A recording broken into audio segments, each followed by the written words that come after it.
Hello and welcome to this LinkedIn Live. I'm super happy to have you. And before we start, do you want to share with us in the comments, where are you tuning in from? I can see the comments coming in, I think. So leave us a comment. Where are you tuning in from? It's always so nice to see, because at Management 3.0 we are having a global following. We have facilitators, workshop attendees, community members, and followers from all around the world. So where are you tuning in from? Okay, my comments are broken, but I'm sure you're there. That's fine. That's LinkedIn. That's live, right? Rodney, welcome. Greetings to Switzerland. So keep it going while I'm talking and giving this intro. Hi, Leonard. Nice to see you. So my name is Nadine, and at the Management 3.0 team, I'm the coursework coordinator. That means every day I'm handling our beautiful slide decks and content, ensuring they are all in line and available in all these different languages for you to enjoy them during your Management 3.0 workshop on better leadership. Hi, Gavin. Hi, Glenn. Nice to see you. Also, I'm responsible for our website content with the articles you all know from LinkedIn. There will be some news on this, so stay tuned. Also, I'm the one behind the newsletters, such as the one as we have sent today and which might have brought you here. Are you a subscriber? I will post a link in the comments later on. And also, I'm the one behind this Management 3.0 LinkedIn account. 5 years ago, I started this page, and since then creating content and posting daily. And also interacting with your posts when you tag Management 3.0. So make sure to tag us when you share something. It might get spread. So again, I'm really glad you're here today, because today I have something special for you. I invited my colleague Elisa to join us for a live session, and she is joined by Phil McParlane. They will record a new episode of the Management 3.0 podcast, the Happiness at Work podcast, live here and now. They will discuss the 4-day work week. And after the recording, you have the chance to join them for a vivid discussion and the co-creation session. If you don't have the link yet, message me and I will share with you. As you know, at Management 3.0, we have a strong purpose: redefining leadership to create happier people and successful organizations. We strive to fulfill this purpose by various activities and products that I've already mentioned, and more. Our biggest pillar is our workshops. Through our global network of licensed facilitators, we bring the Management 3.0 mindset and practices to a worldwide audience. Online or in person, public or in-house workshops, starting with a foundation workshop or our specialized agility in HR workshop, deepening the learning with our agile leadership workshops. To make change sustainable is very important for us. Creating happier people and successful organizations is a long-term effort. That's why we foster networking, exchange, and growth through our events, such as this one you're attending right now, as well as our membership community. To make it even more sustainable, we have just started to intensify our efforts in offering in-house training programs and transformation projects to large companies and groups. But now, enough of an introduction. Are you ready for our live podcast? Give us some cheers in the chat, and let's welcome Elisa and Phil here on stage. I will switch off my camera now and leave the two with you and with each other and join you in the chat. Thank you. Thank you, Thanks, Nadine. Nadine. Thank you so much for that lovely introduction and a little bit more about who is behind the podcast, because we don't always get to see that. I'm going to first start the recording, because this is what we are here for, first of all, the live recording, but also this will come afterwards. Let me just have a look where I can see record to the cloud. Here we go. There we go. The recording has started. So Phil, I'm going to just do our little intro because we need to introduce you and then we'll go ahead. So, hey, today we are thrilled to welcome Phil McParlane to our special live recording. Phil is a passionate advocate for the 4-day work week and the founder of a platform dedicated to promoting roles where the shorter work week is already a proven concept and a lived experience. Phil's mission is to normalize this new work structure globally, aiming to enhance work-life balance and increasing productivity. Welcome, Phil. Thanks, Eliza. Thanks for having me on. Hey, I'm super excited to explore your journey, the mechanics of a 4-day work week and its broader impacts. But here on the podcast, we cannot start without asking our signature question, and that is, what does happiness mean to you? Big one, small one, yeah, that is whatever the you see $1,000,000 it. question, right?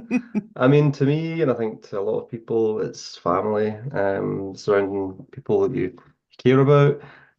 For me, it's balance as well, like work-life balance, balance in general. I've always liked the phrase, enjoy everything in moderation, Yeah, including moderation. moderation. I think that definitely sums it up. And then for me personally, I just like interesting work projects. I like side projects. I'm always jumping about between the things and just working on things that have potential for growth. That's what keeps me happy anyway. But Yeah, it's a tricky one. Yeah, it is, and it changes and it evolves, and luckily that it does throughout our lives as well. And reflecting on it is a good practice. So I love that I get to get people who come on the podcast to have a little think about that again as well. Hey, so what inspired you actually? You said, you have the shiny objects syndrome Yep. a little bit there, Yep. but this is a big project, and there must have been, some inspiring moment where for you thought, okay, I need to become this promoter, this advocate for the 4-day work week. How did that come about? When was that point? I mean, it was during COVID. I started in 2020, and I think during COVID, a lot of people had a what is life moment, like what's it all about. I was traveling 3 hours per day to my job, Wow. 1.5 hour each way. And on Fridays, I would do the journey in, and then people would just be, not that I'm blaming them, but it would be like a table tennis tournament on a Friday, basically. And in that moment, I was like, I'm traveling 3 hours a day for this. This is a bit kind of, I enjoy table tennis, but it's a little bit of a waste of everyone's time, really. So there was that element of it. I was a little bit disengaged with all the kind of traveling and kind of wasted time and energy, really. Heavy. And I've always really looked for jobs with some sort of, not part-time, but like I could never even phrase the phrase. Like I was looking up near full-time, and I wasn't even aware of the 4-day work week really, which sounds kind of crazy now when I was starting. So I put a website together. It's called 28-hour work week, which is a bit ambitious now thinking about it, and put it online, and it just got a lot of Traction. engagement. Yeah, a lot of traction. I think like 100 people signed up the first day or something. And I've done a lot of projects in the past, and that's at the top end of the response scale, I would say. Yeah. So yeah, just kind of started from there, put the website Yeah. together and changed the name, and yeah, the rest is history. Yeah, amazing. Yeah, I love how that's often the case where people just kind of look for something for themselves, start digging into it, and then realize that there's so many more people out there that are actually quite interested in this, and then it booms. Hey, for our listeners here live, but also later when we put it out to all of other platforms in a normal podcast form, do we want to kind of define what you mean or what it's actually generally meant with the 4-day work week and what that really entails? Yeah, let's it's a start with little that. bit. I mean, it's kind of ironic because it's a bit of an ambiguous term. I don't even love the term, even though I named my company 4-day week. It's just kind of the term that's used. But the problem with it is that it means different things to different people. To some people, it's like 10-hour days. To some people, it's 4 10-hour days. To other people, it's 4 8-hour days, which is the gold standard. I should say that's the one we're going for. So basically means reduced hours, same output, same pay. That's the kind of the gold standard and what we're going for. But to other people it means 4 normal days but less salary. And then you've got other variations on it where you've got like 4-day week every second week. You've got 4-day week during the summer. There's just a lot of different nuance to it. But Yeah. I think overall it's more about reduced working hours. That's the kind of general term, with the gold standard being those 4 normal days at full pay. Yeah, with full pay, right? Very important there. Yeah. And it doesn't also mean that it's every Friday or every Monday or etc. It's It very can change. important actually that it is set and sort of aligned with what the corporation does or the organization does and what the people inside of it need and want. So, I mean, we hear a lot about it. There was a bit of, especially during COVID, there was a lot of buzz around it. It's died down again a little bit. That's why I thought, let's bring you on here and let's have a chat about it again. But what are the most significant benefits of transitioning to a 4-day work week with the same pay? Let's for the sake of the rest of this podcast, kind of maintain this gold standard of what we would like it to see be. Yeah. So when I ask this question, I bring up my website because because there's quite a lot of them, and it's fantastic there. Yeah, I'm just going to go through them. If I go on too long, just stop me. I'll try and cap it at 4 minutes. Okay, so number 1 is increased productivity. Every company that's done it pretty much has not really observed any output drop, which does seem counterintuitive because 4 is a smaller number than 5. How can output change stay the same? Well, it's to do with something called Parkinson's law, which basically means that work expands to fill the amount of time that's made available. And put simply, the way I think about it, and another way is, a 4-day week is 20% less time during the work week, but it's 50% more time to rest and recover. You go from a 2-day weekend to a 3-day, so it's 50%. It's very significant. Where it isn't really a very significant change in the actual work week, you're only losing 20%. So it's not impossible to see how that extra rest can really, gain back the 20%. And that there's other factors in that as well that we can maybe discuss later, but that's one of them. So next, cost reduce. It's cheaper to recruit.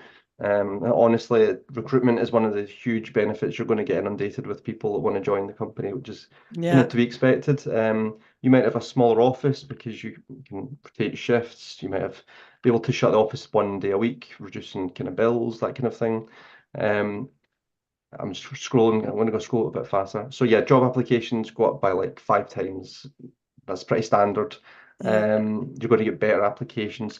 A lot of people, as I said, during COVID, maybe they're working at Google, Facebook, they're top of the kind of play these top jobs, and then they have a moment of what's it all about? Why am I doing these long hours? I don't really need this. So you definitely attract candidates that you might not have attracted before. Another one is employee retention. So people don't really appreciate how much of a pain and cost it is to lose employees. It's not just hiring, it's losing them and then trying to get them back and then training them up. And it's in Uber, for example, the average software developer stays for like just over a year, which is absolutely bananas insane, yeah. when you think about it. Think of all the costs involved in getting that person, and then they just leave after a year. So when you have a 4-day work week, every company experiences, longer less attrition, tenures, less attrition, exactly. Other things, it's better for gender equality. Women often take a pay cut when they're if they have a baby, and just kind of narrowing that gap between full-time and part-time just kind of makes it a little bit easier for women to stay in the workplace. Absolutely. What else have we got here? Absentee reduces. But the thing about the 4-day week, it isn't just like being more productive. It's also about like people are off sick less, which I'm laughing when I say that. It's always a serious topic. But you're just going to be off sick less. You're just going to be more rested, mentally, physically. So the company, from a kind of selfish point of view, gains some time back just by offering more time to rest and recover. Okay, I was just going to keep going a little bit faster. There's more time for people to upskill. You've got an extra day off. What do you do with it? Some days you might just go and chill out and watch Netflix, but some days you might want to like learn a new skill. So there's definitely more time to do stuff. Burnout reduces people. It kind of goes back to the earlier points that's been shown in a lot of studies. Staff sleep more, which I find quite interesting. When you switch to a 4-day work week, your employees will increase the sleep time about 16% on average, which has knock-on effects to For their all well-being, aspects of life. yeah. Everything. They exercise more. A study showed that they do about 20% more exercise. Again, knock-on effects. They're happier. Don't need to say much about that. One thing I didn't really appreciate, I always like kind of find these little micro benefits that I didn't appreciate when I first started. And one of them is like, if you're, I kind of spoke about this, but if you're a part-time employee, it's kind of hard to like get promoted or be seen as like an integral part of the business because people are in 5 days, you're only in 2 or 3. But when you narrow it down, it just becomes a bit more of a level playing field. It's less of a disadvantage. It's actually very funny that you mentioned that one, because our next podcast is actually purely about that visibility gap there. The next live podcast will be about that one. Yeah, exactly. That one to tee you up. So last couple of one, I'm at the 4 minutes, I think. But anyway, so don't worry. It's better for the environment as well. One of the things that really got me interested in it is that when we work less, there's less consumption in goods, there is less travel, less carbon emissions. This has been shown quite a few times. Yeah, just you taking a train, and you were taking a train, right? The 3 hours a day, right? But that if you imagine that with a car ride every time, I know people who used to literally fly twice a week to meetings crazy, right? from Berlin to Munich or something like that. Yeah. The insanity of that is insane. When you think about it, in America, it's basically 20% less cars because there's not much public transport. Absolutely. So yeah, I'll stop there. There's other little small things, but there's a lot of benefits that people don't really consider. There is a lot of benefits, and your website actually lists them really engagingly and with a little bit of bit of fun in it. So that I would definitely recommend if anybody wants to do a deep dive in them. One of the things that I worry about a little bit with the 4-day work week, because that's the thing with human beings, when they get their hands on things, it's not they don't always use things for good, or that's also these corporations.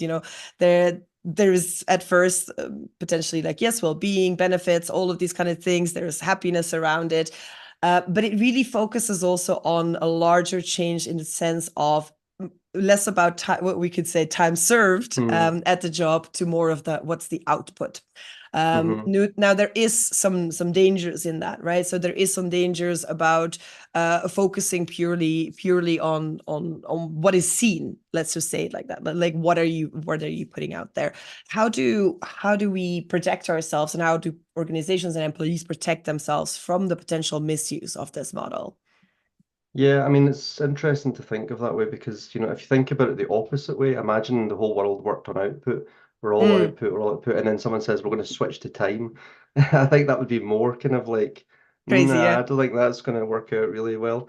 But I mean, the way to mitigate it, I guess, is just to be, making sure revenues or KPIs aren't dropping, and ways that we kind of maybe kind of jumping about here, but when companies make the switch to a 4-day week, there's a lot of changes that they make. There's a lot of kind of process improvements. There's usually a meeting cull, I'll be honest. You can't have more than 2 people in a meeting, or it can't be longer than half an hour, or you don't have, there's lots of ways to slice, and most meetings are probably overkill. I have a strong view in meetings, I'll be honest, a little bit. But yeah, I would say that, and there's many other things like automation, AI obviously is like getting crazier by the day. So all these things together will and putting safeguards in place, I would say, right, for people to not overwork, for managers to not kind of make misuse of these things. Is always important. I think it should be important in a 5, 4, or 100-day work week. I mean, in any case, to take it a little bit into the silliness, but those are good. That's good advice in all areas of work and of life, probably. So the platform that you've created really is make sure that people who want to work 4-day work week can start looking into into jobs that are available at this point where the 4-day work week is included. So in that sense, you've had the privilege to talk to a lot of people or showcase a lot of companies that are trialing or not just trialing, or actually living this now. So I'd love, because one of our USPs on the podcast is really to make things tangible and not just like, yeah, it's great and fine and blah blah. Can you walk us through a great company, or a company, not necessarily great company, a company that was a good example of this, and how they kind of started from the idea, the conception, to sort of where they're at right now. And I leave you free into any of the companies that you've showcased on the platform. Well, I hope I don't disappoint in this one, but so obviously 4-day week, it's a job board first. I'm not really involved in the day-to-day kind of consulting, I guess, Absolutely. with helping companies.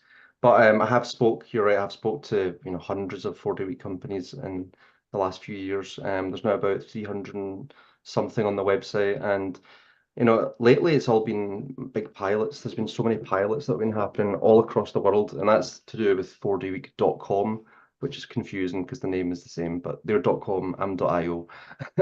And one of the bigger studies they did recently was in the UK. It was about 41 companies, and you join the pilot, you all start at the same time, and 4-day week will kind of give you a bit of a helping hand through the initial process. But from the other side, when they released the results were just kind of incredible. First of all, 92% of companies are continuing with the 4-day week, which I think is like the number that is the most important, almost, because you wouldn't continue with it if it was just to wind everyone up or something. It was. Yeah. So there's reason to continue with it. Revenue increased slightly, which is kind of interesting to think about versus the last year. The number of people leaving their job dropped by more than 50%. So I was talking about the turnover. It's a huge number, really, that turnover. So if you want to keep your staff for longer, I would say a lot of companies, they make the switch. I've spoke to a few recently, actually, and they have like maybe one of them had a kind of small construction factory in the middle of America that was kind of hard to commute to. And they just had a really high turnover of staff. They couldn't get the people to come live in the small town. And what they're adopting is a 4-day work week to basically overcome that. So there's many different angles that the companies come in at. But just to go back to the pilot, improve physical health, improve mental health, absentee decreased. So yeah, I'm kind of repeating what I said earlier. As for specific companies, excuse me, I mean, there's some big-ish companies now that you might have heard of. Kickstarter is maybe one of the more well-known ones. They adopted one last year. Companies like Awin have got thousands of employees. Insomnia Cookies, which I don't live in America, but apparently it's quite a well-known cookie brand. Lamborghini, they've introduced it in their factories in Italy. Wow. So it's kind of like across the board. It's not just like tech. That's one of the kind of misconceptions, that it's just office, just tech. Yes, that is maybe starting in that area, but it's definitely spreading out into different areas. And one of the biggest supermarkets in the UK is actually adopted a 4.5-day week. So they're on the move. They're getting closer. Yeah, they're dabbling their feet in. Yes, which is fine. I'm all for that. Yeah, it is a daunting task. And I mean, let's say, I guess the thing with tech is like, they're used to, or not used to, they're sort of by nature sort of more avant-garde or more pushing forward. And often they're the startups, the scale-ups, it's very easier to start, doing something, or at least smaller, than especially these companies that have a ginormous amount of legacy and 100 years of your continuity to then make drastic changes. So we understand also that often is where these things crop up. Same with agile leadership, same with agile in general, that also all crept up there. But it is applicable to everyone and to everywhere, and you can see, and you will see continuously people trying to or continuously to adopt this. And something like Lamborghini is very interesting to me as well. A company with a long legacy as well. And, exactly. So we'll see more and more and more and more case studies evolve, and that's a good thing. So what we want to do also later in the co-creation session, and I think this is what is one of these things. It's not just saying, hey, tomorrow we want to become a 4-day work week, right? There's a whole big process that comes before that. And what for you are really those critical and actionable steps that they have to start thinking about before even the wider discussion can start with employees, etc. So, I mean, I guess the process of switching to a 4-day week, it starts off with leadership, I guess. You have to get them on board, whether it's a groundswell from employees, or more likely it's like management trying to convince all management Yeah. through pitching the benefits, hopefully using my website. I don't know, just getting some ideas. I should really make Yeah. a slide deck or something, actually, send it out on blast. But yeah, just convincing the benefits, and showing that it's been done many times before, and that employees want to know. Like, the thing that blows my mind a lot about it is 97% of people want a 4-day week, but like 0.5% of companies offer it, which is like an insane imbalance in Disparity. any market. That is just like unheard of, really. So, explain the benefits, get leadership on board, and the next stage would just be to like plan out a pilot. That's the next. Most companies do a pilot. I've never really heard of anyone just making the switch. Um, and the plan will include things like which day they're having off. Is everyone having the same day? What happens to vacation? Does it change? Sometimes it does, sometimes it doesn't. Are you going to pilot for the whole company or just one team? That's often the case. How many hours are you going to keep the hours at 37 or whatever it is you do, or are you going to bring it down to 32? There's lots of things like that.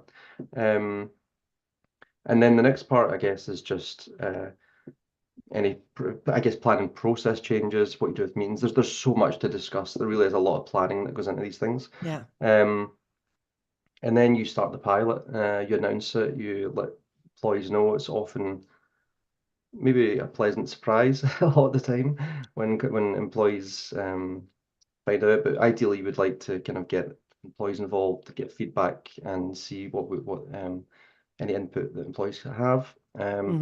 Pilots typically run for about 6 months. That seems to be the number. I don't know why, but it is always pretty much 6 months. And when you start the pilot, you really want to be, measuring surveys, making sure the wheels aren't falling off the car, which they Yeah. won't. I can do that, but just keeping an eye on things. And yeah, just doing employee surveys, start, middle, and end is pretty typical. And if you want like a helping hand, there are, as I said, 4dayweek.com is the biggest kind of pilot organization or charity, not for profit, and they can help you out. Or there's courses online now and consultants. But yeah, that's typically how it works. Yeah. It's amazing, like how what a machine is sort of developing around it as well, from the non-profit, but also slowly from the profit industry, on sort of the layout, or sort of the blueprint really to follow, because there is so much to be done and to be thought, and it is so individual. Because like one of the big numbers there is, I guess, you have to be 25% more effective and efficient, because you still have to get the same amount of things done. So what are we thinking now? Communication processes, everything, like you said there, the big call is the meetings, the meetings that are not that are not productive. How can we incorporate that? How we can do more asynchronous stuff? Is there anything there that you want to kind of just add, what you always like when, whoa, actually that's also what you have to think about, or where there's a big gain to be kept or to be held? I mean, honestly, you said it yourself. Meetings is the biggest one. I think Shopify last year, obviously a huge company, they did a 4-day week, I believe, just for the summer, and great results. They didn't keep the 4-day week, but one thing they did do was a huge meeting cull, and I mean like a huge meeting cull. Like 80% of meetings just disappeared overnight, and the output that they've had from that has been incredible. I don't remember all the numbers off the top of my head, but I remember reading it and going, wow, that is kind of insane. So yeah, meetings is the big one. It's definitely something. I mean, I can remember in some companies I've worked at, and there's been like 9 people on a 1-hour call, and like 1.5 people speak, basically. Yeah. And I'm just thinking, how much is this costing the company? Like everyone's wage, if you add it all up, and then like no one's actually contributing apart from these two people. So Yeah. yeah, meetings, I think in general, whether you got a 5-day week or a 4-day week, can always be Yeah, optimized. will always be the first. Could always be the first one to look at. Yeah, the Yeah, companies have a tendency to add on things, but never really look at what to scrap yeah, afterwards, right? It's like, oh, exactly. cool. They also have the shiny objects sometimes syndrome, where they go, oh, Yeah. let's do that, or let's add that, or let's do this new initiative for this, but they don't think all the other initiatives are still like sort of meandering about in the underground, uh, taking up time and taking up Exactly. space and taking up, just energy and resources, although they're not actually being pushed anymore. So that's important.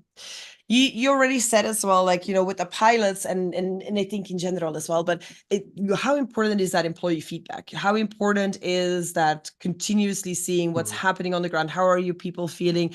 Because they're living it, they're seeing it, and they're Exactly. also, how important is that? And I'm guessing I know the answer, but Yeah, I mean, definitely. I mean, you always want to be asking employees whether they like it, if it's working for them, especially if you're not reducing the hours. If you're just moving to like an old 4-day week, which is like 4 10s, not everyone loves that.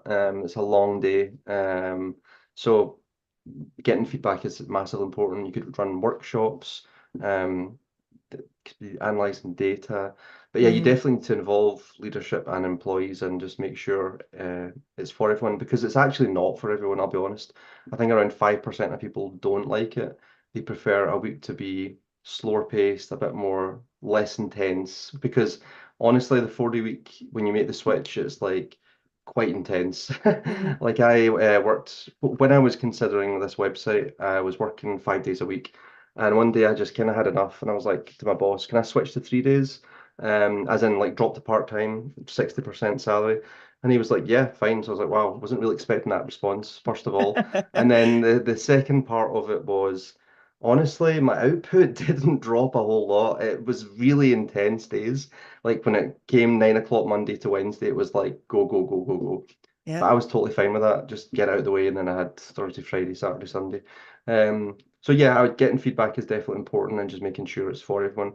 You could maybe have it as an optional 4-day week or some sort of flexibility there. But yeah, Yeah, definitely want to yeah, see. because we've talked about, or we're continuously talking about the benefits and how to do it, but we haven't really talked at all about sort of, or a little bit in the sense with the potential for sort of abuse. But Hmm. are there any other downsides? So we have that amount of people Hmm. that it's not for them.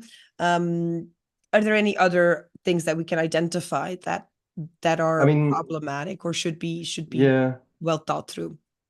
So, I mean, so just came to the top of my head there. Like some industries, it's definitely harder to implement. There's no doubt about it. It's impossible to beat around the bush with that one because if you're a bus driver, if you're going 5 days to 4, you're just going to be doing less bus driving. It's impossible to really squeeze out. But there's gains to be Yeah, had. Yeah, there is less of otherwise it. there's problems. You're Yeah. probably driving too fast. Um, but yeah, it doesn't work as well for some industries, but I would say it works for more than people maybe give it credit for. I would say pretty much all office jobs, if you're inside hitting a keyboard, there's very little reason where it can't work. Yeah. But And yeah. even with your bus driver example, I still think, I mean, what the problem, or one of the biggest problems with these big bus and train and service Mhm. providers is that they are very inefficient at times, right? They Yeah. don't look enough at their optimization. So if they actually end up with a big chunk of being more effective in a shorter amount of time, or just in general being more effective, then maybe Hmm. they can also decide to redistribute that freed up Yep. space and time and money and resources to everyone within the company. Then it does not necessarily everyone's Hmm. individual output, but then it's more of a then it's more of an efficiency study Yep. in that case. You were Absolutely. talking earlier about like companies just adding stuff, and it's so true. Like, see, Mm, when companies make the switch to a 4-day work week, it's just like a moment of clarity of like, right, we've got a chance to redesign everything here. we can really make huge sweeping changes that you would never have done. It would just be Monday comes and it's Monday again, and you're in the trenches really. So yeah, just even the notion of switching to a 4-day week can gain percentage points of productivity here, there, and everywhere. Getting creative. Yeah, because it's really that time to generally think about what it's a very good exercise. Even if you're just doing a pilot, it's an incredibly good exercise to see what do we have here and what have we just added on, and it's a spring cleaning, really, isn't it? In that sense as well. Absolutely. Yeah, so I'm guessing the biggest objections you don't get from employees, they're probably at first, yeah, okay, cool, let's give this a go. It's mostly from C-suite and leadership, although there's all these pilot studies, there's all these things out there. It's still often very hard to convince people to do something differently than they have been doing for the last X amount of years. I know that as well from, Happiness at Work. There's so much out there that says it's great to focus on these things, yet it's still very hard to ingrain it. So what is your main, would you just say hammer on about what the benefits, or what are your sometimes tactics to kind of convince leadership? Or I know you're not exactly a consultant, but what have you heard from people? What are they using there? Well, I mean, it's just, this isn't the answering your question directly, but one reason I'm kind of bullish on the 4-day week going forward, and I think it's going to become the mainstream, is Gen Z and millennials have a very different viewpoint in the world to baby boomers, Gen X, etc. And Gen Z and millennials getting older. We're entering the kind of management era. Gen Z will soon be in the kind of management tier as well. And that's the kind of tier that makes changes. And we know just from all the numbers that Gen Z and millennials are by far the biggest proponents of a 4-day work week. So, the management at the moment, I don't blame people, honestly, for being skeptical. I would be if I had known nothing about it. Absolutely, 4 is less than 5. And there's also an element of, it's hard to kind of convince yourself otherwise. And also, if you've been working 40, 45, 50-hour weeks for 40 years, it's just natural human instinct to be like jealous or like kind of skeptical, or however it is, about the next generation's work or desire to work in different modalities. But if you go back to our grandparents or one beyond them, they look at the generation below them and they think, oh, lazy. We were in the mines all day doing 12-hour shifts. Exactly. Or more than 12, probably. Yeah. So it's all just natural. That's how it goes. But if I'm convincing leadership, it is just mostly it's mostly the studies. It's all I can show to them. It's, look, hundreds of companies have done it. 95% have kept it. Productivity has gone up. Why not try it? Why not try a 4.5-day week? See how that goes. Why not try a 4-day week during the summer? Why not try a 4-day week every other week, or however it is? There's a movement in the UK at the moment, and they're doing a 4-day week in August. But in August, there is 2 bank holidays on a Monday, and they're just saying add 2 more, do a study. It's like 1 month of the year, see how it goes. So I think that's an interesting way of doing it as well. It's funny because in or at least in Europe, like May is one of those months. May is one of those months where there's literally, I walked out on Thursday and I was like, why is everything closed? Damn it, I forgot. There's another one of these, and then next week there's another one of these, right? So like it's almost those. That's true. Like kind of working it in with the schedule that's already there that is. At least with the bank holidays, we're calling it in the UK, but here is like the official annual leave sort of days that everyone has to take. Actually working that in there, trialing that would be quite interesting. And I guess just convincing even a small pilot. I think it's those the small pilot, especially for larger organizations, making sure that's a little part of the organization can trial it. And then if the results are irrefutable, it has to be run with, right? It's funny, there was in Valencia in Spain last year, there was 4 bank holidays that fell in a row just by pure chance for whatever reason. So obviously 4-day week researchers were like, wow, this is a perfect opportunity to like analyze a whole city, and the results were amazing. Like, it just showed all the things we've spoken about. people were happier, there was productivity gains, etc.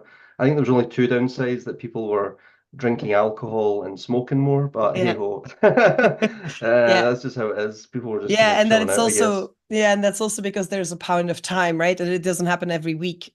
So if it's only Yeah, happens, so exactly. I mean, I know what the bank holidays in the UK are a big festa as well, but it's also Yeah, because yeah. they happen very rarely. So it's like, Yeah, okay, wow, if that would be every Monday or every Friday, it's or probably I different. mean, it Mhm. becomes a lot more yeah, no, it becomes a lot more normalized, and then there isn't that flattens that curve again, obviously. Okay, so it is a big daunting task. So we've said that there's great benefits, there's a few downsides. You definitely have to customize, you have to see how it works, and there might be directions where there might be job roles where it's harder than for others. But how do we, and this is where we really want to go into like the sort of the smaller nitty-gritty steps, and that's what we want to do with the listeners who want to stay for the co-creation session afterwards as well. Like, what's that first, let's go back to that first step, that we can leave our listeners with that want to join in a little bit as well. Like, what's that first practical step to discuss and to customize and translate all of this information that they've had in their own organizations? Is that even, and say, let's think about the fact that they haven't had any contact around the 4-day work week, or there hasn't been any murmur around this yet. So let's try and figure out a few tiny practical steps that in different directions could be set out, so that we can take that further in the co-creation session afterwards as well. Yeah, I mean, one of them for me, it's difficult. Obviously, if you're one person trying to implement a 40 week at your company, it's difficult unless you're the CEO, right? Yeah. But if you're just one person, I think one of the best ways you can do is, say you've got a 1 year review, most people do, or even 6 months, you might get a little bit of extra money offered to you or a bonus. Why not use a 4-day work week as a negotiation tactic? Say, yeah, I love it here, want to stay, want to continue, but I want to drop to 4-day week, and here are all the benefits. I think that at that moment, if you've been doing well in your job, it's more hassle for them to replace you than it is for you to stay, kind of thing. So I think that's one kind of very practical step, and that's kind of what I did. I asked to go down to a 3-day week, and it was no problem at all. It was like, yeah, that's fine. So I think that's one of the easier ways. But as I say, it's difficult without a kind of groundswell movement. It needs to kind of come from leadership, unfortunately, or fortunately, however you look at it. And yeah, but just, I guess, speaking to your manager, just being open about it, discussing the benefits over lunch.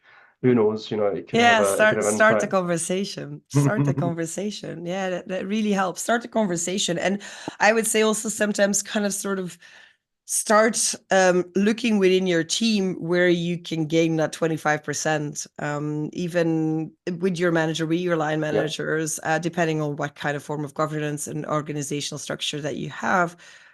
I would say, like, start looking, just start identifying places where you could get that gain, whether that is in meetings, whether that is in automation, Zapier or whatever. Zapier, yeah.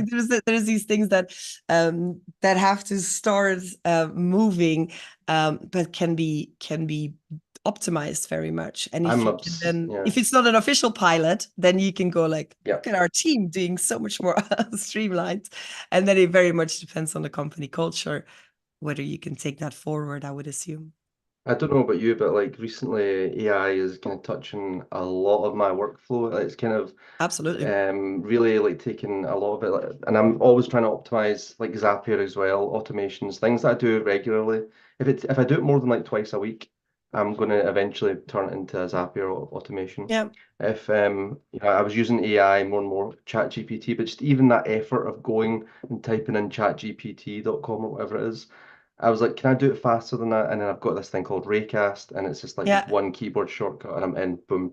Yeah. So stuff like that, just small micro improvements. Yeah, that and there's help. now, and they're also working with this, right? There's now the integration for ChatGPT on Google Desktop. and like Yeah. and desktop, and I mean, there's so much out there. It's going really fast, and that is the problem with it. I mean, even I set myself these reminders of like every 6 months I look at what is all out there, but there is so much out there.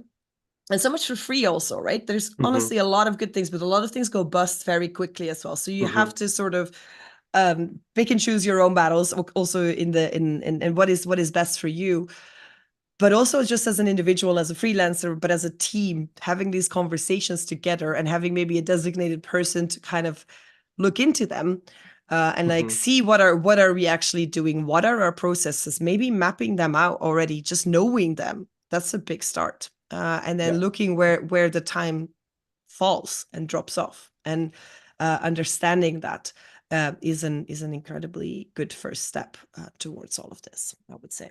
Definitely. Hey, Phil, this has been really interesting. And there might be a few people listening now or later that want to go to the website and want to go, get me that 4-day week, 4-day week job or role or whatever. And also, like I said before, there's a lot of funny and engaging material that's on your website. So do you want to say one more time exactly where they can find that? And also maybe one more time where they can find you on LinkedIn so that people can follow you and know what you do. I mean, it's basically 4dayweek.io, and it's kind of the same across all social media profiles. 4dayweek.io on Instagram, LinkedIn, Twitter, etc. And yeah, on LinkedIn, just you can add me. It's Phil McParlane on LinkedIn. I'm trying to do one post a week about the 4-day week. I've been doing it for about a year now, which eventually becomes hard to write about the same topic, but I think but it's interesting still. Yeah, there's always some new angles, some new person, and I'm sure if you do it yourself as well, you get sometimes fatigue, and you have to really step away from it. Definitely. Before we break up, and there was a very interesting question in the audience that I think I still want to put to you here. It was so for now, a lot of these benefits have been put out there, and they're very clear. Matt, how like the problem is there's a very short amount of time that we've been collecting this data, or a shorter amount of time. So how durable do you think some of these benefits are going to be? And are they now sort of a surge, and are they going to drop off again when more people adopt it also, or just, when it normalizes again? What's your opinion on this? Yeah. There have been studies that have happened, a year after a pilot ends, and honestly, not a whole lot different from the pilot results that happened previously. I think I'm a realist in all this. I know that the hiring benefits that are so hot right now, they won't last forever if everyone does a 4-day week. I'll be that's realistic logical, about that. That's logical. But as far as like health, mental health, these kind of bits, productivity, honestly, nothing has really changed.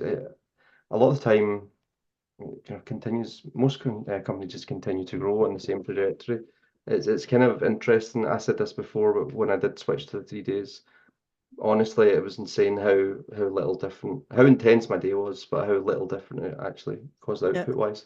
So yeah, I think just more data. There have been some studies a year later, but it's still quite new, this whole movement, and it just needs time, I guess, to get those numbers. Settle and get results. But we all, like, I mean, I when I used to work 5 days in my office, then I basically did most of the work at home when I was most productive in the time, and then I used to say, like, I'm gonna go perform my job first, and then at home I would do my job. So the actual creative stuff, or the actual thinking around certain things, and it's better to kind of then that the actual job really follows, and that the actual setup, instead of pretending and taking it back, etc.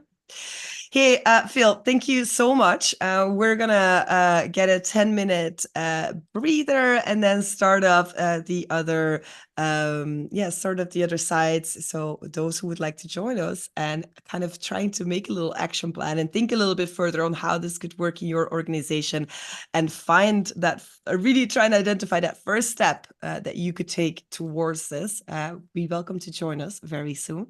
And then all that's left here for me is thank you again, Phil, for coming on to the podcast. And let's hope that we can put more people into 4-day work weeks and in the future as well. Perfect. Thanks, Eliza. Thanks, Nadine.